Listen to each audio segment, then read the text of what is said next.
Om Swastiastu. Halo semua, perkenalkan nama saya Ika Desana Dijaya dengan NIM 220302848 dari Prodi Sistem Informasi. Di sini saya akan menjelaskan yaitu konsep dasar dan struktur koordinator 4. So, tanpa banyak bicara, kita masuk ke video. Setelah kita selesai menurut koordinator 4, maka akan terlihat beberapa jenis folder seperti GitHub, App, Public, Test, Vendor, dan Writable. Folder tersebut memiliki tugas-tugas yang penting dalam menjalankan koordinator 4. Yang pertama adalah GitHub. GitHub merupakan folder yang memiliki fungsi yaitu untuk konfigurasi repo GitHub, seperti konfigurasi untuk build dengan GitHub Action. Yang kedua ada App. Folder ini akan berisi kode dari aplikasi yang kita kembangkan. Selanjutnya adalah Public. Folder ini berisi file yang bisa diakses oleh publik seperti file index.php, robots.txt, favicon.iso, apps.txt, dan lain-lain. Selanjutnya adalah Test. Folder ini berisi kode untuk melakukan testing dengan PHP Unit. Selanjutnya adalah Vendor. Folder ini berisi library yang dibutuhkan oleh aplikasi. Isinya juga termasuk kode core dari sistem CI. Dan terakhir adalah Writable.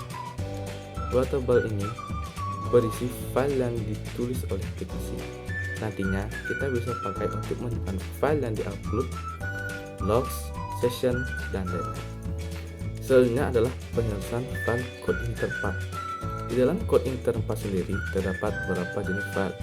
Yang pertama adalah environment atau .env, adalah file yang berisi fileable environment yang dibutuhkan oleh aplikasi.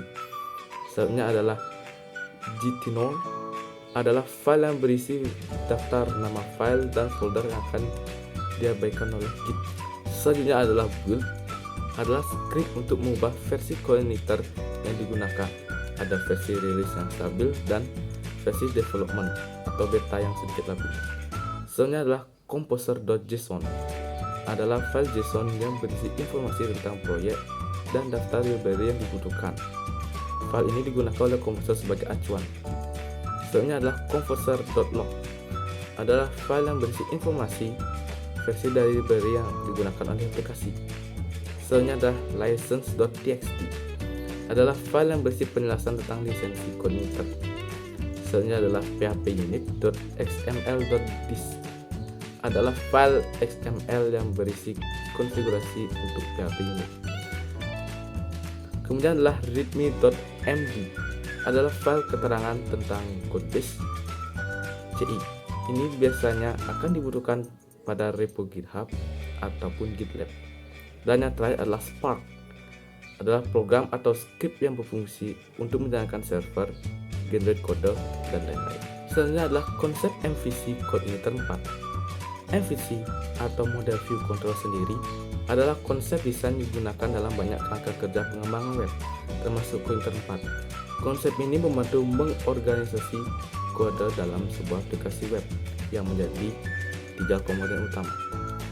3 komponen tersebut diantaranya yang pertama adalah model. Model mewakili struktur data dan bisnis dari aplikasi.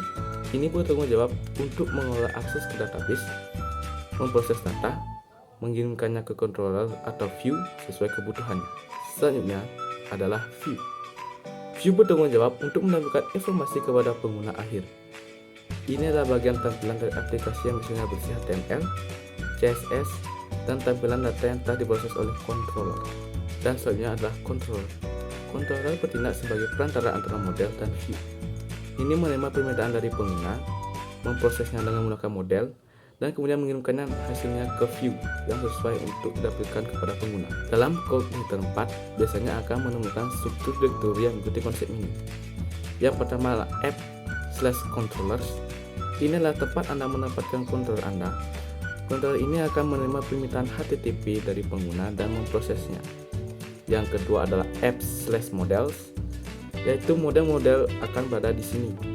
Mereka akan bertanggung jawab untuk mengakses data, melakukan operasi database, dan mengatur bisnis logik. Dan yang terakhir adalah apps/views. Inilah tempat Anda menyimpan file template HTML yang akan digunakan untuk memberikan data kepada pengguna atau user. Selanjutnya adalah konsep controller dalam Cogniter 4. Dalam Cogniter 4, controller adalah komponen yang mengatur logika aplikasi dan berfungsi sebagai perantara antara model atau data dan view atau tampilan. Controller mengontrol alur aplikasi dan menangani permintaan HTTP yang akan diterima dari pengguna.